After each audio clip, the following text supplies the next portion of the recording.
कसा कसा बाबा देवले कराला देतो, लवकर जातो आणि उशिरानं येतो.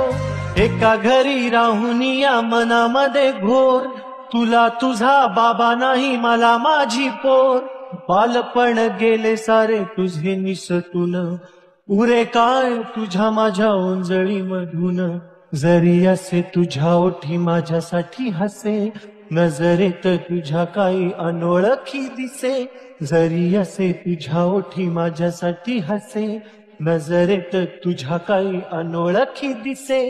तुझ्या जगातून बाबा हरवेला का ग, मोठेपणी बाबा तुला आठवेला का ग. तुझ्या जगातून बाबा हरवेला का ग, मोठेपणी बाबा तुला आठवेला का ग. सासुराला जाता जाता उंबरठ्यामध्ये, बाबासाठी येईल का पाणी डोळ्यामध्ये.